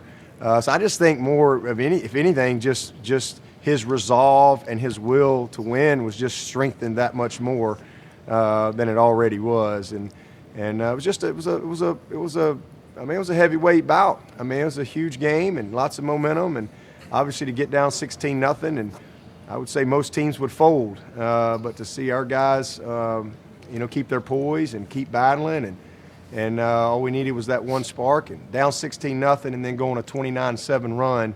I think that says all you need to know about that quarterback that we got. And Dabo, you'll be heading back into the building in which you won a national championship as a player. LSU and Clemson coming up on January 13th. Appreciate your time and Happy New Year. You got it. Look forward to it. Happy New Year to everyone out there. Go Tigers. All right, Tigers going for that. Oh, we got matching Go Tigers. Go ahead, Coach O on earlier. I thought you were going to bring up that thing you had with Death Valley with the coaches. Oh, that's true. I'll mention that to them when we get to New forget about it. Winner gets Death Valley. Other one's got to change their name. Right. I think they really should do that. And the mascot. Field pass for Alabama, Michigan. And Alabama defense, it has not been vintage Nick Saban. A lot of reasons for this. Injuries part of it, some recruiting misses. Their #1 defensive line recruit in the last 2 years, not even on campus anymore. Wow. And because of that, Look at that, though. Yeah, worst, and second worst in scoring at 19 per game in the games against LSU and Auburn, both in the 40s, though the offense gave up a couple of touchdowns in the Auburn game. But what can Alabama accomplish? We talked about what Michigan can accomplish. What can Alabama accomplish by winning? I think, first of all, just showing up ready to play and being interested in the bowl game. In an era today when you play in a second-tier bowl, a lot of times fans, media, perception around it is, who cares? Nick Saban's going to fight against that. I expect Alabama to be locked in. I expect a lot of points in this game. I think Mac Jones, if he has time to throw, his receivers are going to be open against the style of defense that Don Brown plays. And I think Shea Patterson's going to tear up the Alabama defense. So I think it's going to be very reminiscent of the game that we showed back, what was it, 99 season? Mm-hmm. Was it 2000? 2000, New Year's Day 2000 for the 99 yeah, season. 99 season when Tom Brady went up against Bama. It came down to overtime, missed extra point by Alabama, high scoring. I think it would be very similar to that. I think both these offenses are going to score. No, I agree with you. I think Alabama, we talked about them earlier. I think one thing about Alabama is people aren't intimidated by them like they used to be, too. I think that's one of the issues. Now, you got Mac Jones. You just talked about him, Kirk. Just so many weapons around him in the backfield. You got 4 legitimate wideouts who are just spectacular. All he has to do, if he has some time, and he doesn't need a lot of time, just get the ball out in space to these guys. Yeah, the RPO game. Yeah, and they can make it happen. So I think that he should be okay. I think he's a talented quarterback personally. I think now with some game reps, he's going to be dangerous. Anthony Jennings, this could be a game where he has a chance to emerge. He hasn't had a monster year, the kind of year you thought he might have, but David, he's definitely going to be in Shea Patterson's face today, 33. And Shea's, listen, once Michigan started taking care of the football this year, the offense turned around. Yeah, that's the key. They had 13 turnovers in the first 6 games. They've had 5 since in the last 6 games. And getting the ball to Ronnie Bell on the outside, we can talk all we want about who the best wide receivers are out wide. Bell's been the best guy this season for him, making big-time plays. You know, Nico Collins, the other Michigan wide receivers from Birmingham, played at Clay Chalkville High School, so this will be an important game for him for sure. ABC, countdown to kickoff. They'll get things started in just under 27 minutes between Michigan and Alabama. All the talk about the Alabama receivers. You know, Todd McShay earlier said maybe the best group that he's seen. Yeah. Michigan's got a great group of receivers, and between being able to run the ball, Shea Patterson's decision-making, and those receivers, it can be tough for Bama to stop. And an Alabama defense that said worst, second worst. Yeah, which is going to probably piss them off. With attitude. Immediately following championship drive, it'll be Minnesota and Auburn. Derek Brown, the SEC Defensive Player of the Year. And hey, look, Minnesota has seen some terrific players in the Big Ten. Not sure they've seen anything like 5. Let's hear from Gus Malzahn. Coach, readiness and motivation are critical in bowl games. How do you gauge your team's readiness and motivation? Our guys are excited to play. They've been looking forward to this. We had a lot of guys that could have skipped out. They chose to play, and our team understands that. We're playing a really, really good Minnesota team that has our respect, and our guys are ready to go. Where do you think you hold the edge? Well, hopefully up front. I mean, hopefully up front, and hopefully we're a little faster. Thank you, Coach. Thank you. When Kesnick there, not hopefully, definitely. With him and Marlon Davidson up there. Nick Coe's not there for Auburn. He's decided not to play. But this Auburn defense has been really carrying the team throughout the season. I mean, this defense just they disrupt so much, and they reset the line of scrimmage consistently and make things very hard on opposing offenses. And listen, this is the big fella. This guy, and I talked about earlier, the superhero power. He's just got stone hands and electricity in his head. Well, these are adults on the other side of the line that are 330 pounds. Reese, get off me. That's called bench press. Yeah, one guy, get off me, pick up the next guy. Hey, I got something for you too, big fella. He doesn't finish just to finish. He wants to get you on the ground and make you pay that you ran into him. It's not just him. KJ Britt, another guy, linebacker, exceptionally physical. By the way, he's going to be tested more than anybody, I think, because the RPO game with Minnesota, the way they like to run the ball, he likes to go meet things downhill right now. It is not afraid to hit people right in the face. Florida got him. And that for a long touchdown. Yeah, and he caused a fumble in that game too by being physical. But Derek Brown, Nick Coe, Marlon Davidson, those guys will be there, and they will do this consistently. Set the other side of the line of scrimmage, make people go laterally, not come downhill in a hurry. This defensive line is just physical. They're just dirty, and they love to play. By the way, they're competitive as can be. Derek Brown, we've talked all morning about him, really all year about him. It'd be interesting to see how Minnesota matches up against him. Tanner Morgan and this Minnesota offense, David touched on it.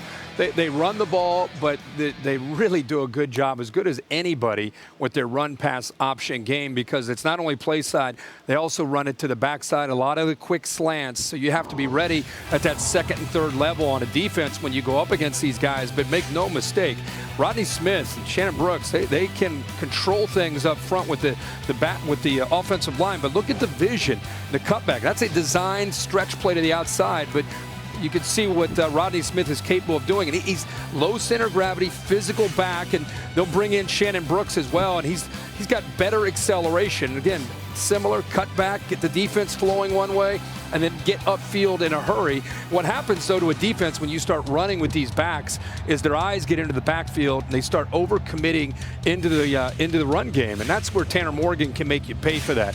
You start to cheat. You start to think, okay, all they are is one-dimensional. They're going to run. They're going to run. Now you're one-on-one with these receivers, and you're going to lose that matchup. I know it's SEC speed, but if you've not seen these Minnesota receivers, they're NFL players. Bateman 13 can get by you in a hurry, get great size, and that's what Tanner Morgan tries to do, is he tries to get you to not respect their passing game. And this kid is kind of a gym rat type of guy, the way he approaches the game, the way he preps for a game. And if they give him time to throw, he'll make them pay today.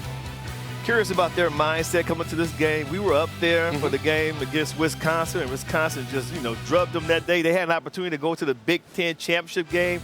I want to know what their mentality is coming to this game. Now, get that bad taste of that Wisconsin loss out of their mouth in this game today. So really want to see how they approach it. Yeah, a couple of notes here. I mentioned the thing, you might have seen him in the tape, but Nick Coe's gone from Auburn. He's not playing, and we're just been told that the big right tackle from Minnesota, Daniel Faalele, is not dressed right now. Big 400 pounds. And he's not big. 6'9". Massive. 6'9", nearly 400 pounds. So Auburn and Minnesota coming up in a bit. And tonight we'll cap off the day with the All-State Sugar Bowl with Baylor and Georgia. Georgia's about a 4-point favorite. Is that number getting smaller, Bear? What's happening there? It is getting smaller, and I would think that you could probably assume that DeAndre Swift's not going to play. I mean, with that offensive line, I might be able to crack like a 3 deep on the depth chart as well with what they're going to roll out there tonight. But I'm just going to have faith and hope and trust that Georgia, after the embarrassment of that game last year, the guys that are playing will show up tonight and win an ugly game. We saw last year Auburn in the bowl game, the year after they lost to UCF. They kind of remembered that in person. They didn't want to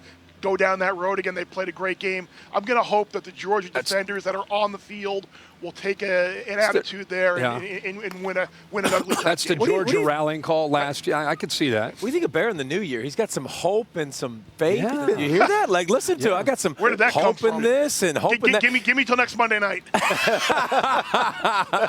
Hey, Bear, is there any conference in particular, real fast here, any conference been really strong? Mountain West has been great. Well, Mountain West won a lot of games. Yeah. Okay. All right. So this is a big perception day for the Big Ten, particularly. Maybe the SEC to more driven.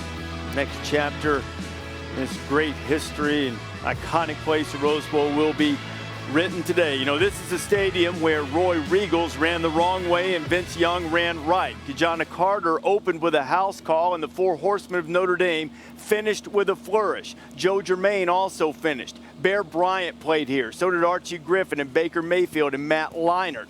Ron Dane and Marcus Mariota, Badger and Duck legends, also stepped on this hallowed turf and were Rose Bowl MVPs. Tradition is steeped in every blade of grass, and all of the players coming out to compete in this 106th Rose Bowl today feel the gravity of being on this stage. You are looking live. Look at that. Pistol to Stamen, horticulturist delight with that rose there. Kayvon Thibodeau leading that Oregon defense. Chris Orr leading the Wisconsin defense. Look at, these two teams, at least 10 statistical categories, major categories in the NCAA. They're separated by fewer than 5 spots. These two are mirror images of the two, and they can get some really big-time heat on opposing passers, David. Yes, they can, and it's fun. And I tell you what, Bohr and On have been, Orr and Bond, I put them together. They've been a good. That's what you should do. They've been a good couple. He was even there for his proposal, right? Yeah, hey, how about that? I tell you what, they get after quarterbacks, man. They pressure, they blitz a lot. They're fun to watch. 54 and 56 for Wisconsin, fly all over the field, create havoc. They are not scared to bring pressure from all angles with Jim Leonard and that defense. It'll be a lot of fun to watch them. You know how physical that Fiesta Bowl was? I think it's going to be like that. I think both these teams like to run the football, especially Oregon, between the tackles. With Jonathan Taylor, they'll bounce him a little bit more outside. But because of the style of defenses that they're facing, those linebackers are getting downhill. Going to have some awesome collisions for D-Mob tonight during the game because he's the director of the game. Because, you're going to see some big-time collisions. And I think it's going to set up opportunities for either Herbert or for this guy, Jack Cohn, who's getting better and better with these receivers to make some big plays in the pass game. I tell you, when we talk about the running backs, Jonathan Taylor and C.J. Verdell, I think that they're going to be used as wideouts out of the backfield. So pay close attention to Jonathan Taylor coming out of the backfield, being used as a receiver, and C.J. Verdell for Oregon. All right, since you were giving D-Mob so much love, I'd like to remind you that Billy Bunnell, the producer, will be reminding you of things like, I don't know, Jack Sanborn, the Wisconsin defensive player, who grew up rooting for the Ducks. Yeah. There's very few played there. Right there. Yeah, that's right. Michigan and Alabama, about Tua, they're rooting on his team. Tom Luginbill spoke with the Alabama head coach. Well, Coach, what's been the motivation for your football team as you head into this matchup today? I think we're all a little disappointed in how the season ended, so we feel like we have something to prove playing against a really good, top 15 team in Michigan. So we want to try to play winning football, play a little more discipline. The effort and toughness has always been good in our team. The competitive spirit has always been good, but just made a lot of mistakes in some big games that we'd like to get corrected. You've had an injury-riddled season, and you've had to play with a lot of youth and inexperience. So how much has the last month been important to the development of your depth that's going to contribute today? Well, I think we're still going to be playing with a lot of young guys, but I think these extra practices certainly help those guys gain a little confidence in terms of knowing what to do, how to do it, why it's important to do it that way. All right, thanks, Coach. Good luck. Thank you. Last time Alabama was in this particular bowl, they played Michigan State and beat them by 1 million because they were mad. It was a season that was disappointing, much like that one. This might be likely Jerry Jeudy's last game. Yeah, Jerry Jeudy, Devontae Smith, they're going to be on islands. Michigan's going to try to do the best they can to bracket. It's hard to bracket Alabama because they have 4 different guys that can hurt you. There's the third guy, and Ruggs, Waddle, who's in the slot a lot of times. I love Waddle. Yeah, man. he's such a yards after the catch kind of guy. So Don Brown's scheme be tested today in a big way. That's the guy right there. Najee Harris, man, he came on late in the season too. Another guy who's playing like out of the backfield as a receiver too, started throwing the ball a lot. Probably help a lot with Mac Jones at the quarterback. I don't see him getting yards running today. I think Bama's going to throw for 400, but they're not going to be able to run the ball. There's Shea Patterson. Last 3 games, played well, counting for 10 touchdowns, over 1,000 yards in those games. Zach Charbonnet, been a good freshman back for Jim. When they started to take care of the ball, I think he really started to get on track. They started to throw the ball a lot, quick throws to the outside, opened up some of their running game with Charbonnet and Khaleke Hudson. We just talked about how Alabama can throw. He's going to have to get pressure along with Hutchinson to get into that backfield and try to disrupt the timing. If they don't get to Mac Jones. The Lowry steak eating contest, a tradition at the Rose Bowl. I didn't get the definitive answer. Wisconsin had to win that, didn't they? They're undefeated in that. Wow. I would think. I'd be stunned if that didn't happen. Let's go Gus Malzahn Tippo, some of these early picks. Ticketmaster Birmingham Bowl. That comes up tomorrow. BC and Cincinnati. Who wins? I like Luke Fickell's group. I like Cincinnati to win a close one. Back-to-back 10-win seasons for Luke Fickell and company. First time since BK. Brian Kelly did that and left to Notre Dame. They get it done, Cincinnati. Yeah, I like Cincinnati in this game. BC is in transition. Jeff Hafley taking over. Give me the Cincinnati Bearcats. Okay, how about the we're going Tax Slayer? I thought we were going famous Idaho potato. What are we going I guess we're going to Tax Slayer Bowl now. Yeah. Can you if I said Tax Slayer Gator Bowl, would you know who's playing? Absolutely. Yeah, Indiana, Tennessee, Thursday night. Tomorrow night, 7 o'clock. I thought if you did, Reese, that's next level. Tennessee started off shaky, obviously, with the 2 losses to Georgia State and BYU, but won 5 straight. I'm going Tennessee. I'm with you. I'm going Tennessee, too. I think they found their offense. It didn't matter who played quarterback either. They actually rotated both guys back in there. Got a little mojo going, finished the season strong. Go Tennessee. Since you guys are both going Tennessee, I'm going to go IU. I don't know if the graphics, I told them Tennessee, but I think Indiana's offense solid score. Yeah. I'm with you guys on Tennessee. Tennessee in the second half of the season has looked great, but this is not your typical physical Big Ten team. They'll get you on the edges and challenge you.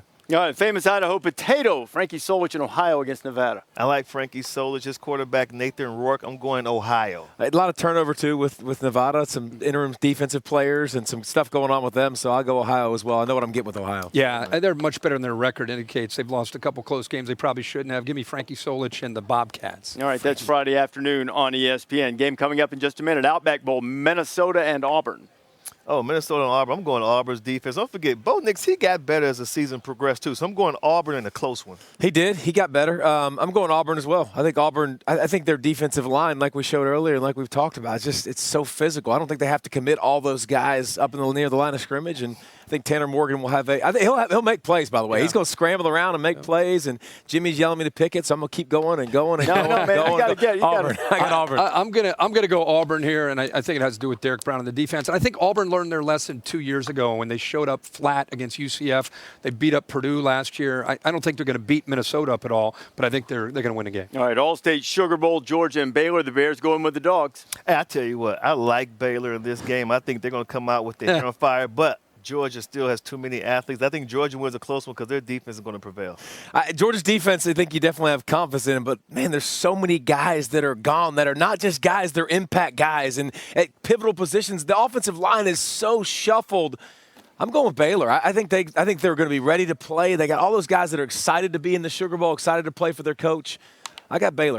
I think Georgia will learn again from last year when they showed up against Texas. They're going to show up. It's not going to matter. I think Baylor is a better team than people realize. I think the quarterback makes plays, and I think the defense's creativity puts pressure on Jake Fromm. All right, VRBO Citrus Bowl, Michigan and Alabama coming up. Oh, man, so much firepower for Alabama's offense. I think Alabama wins this one. A shootout.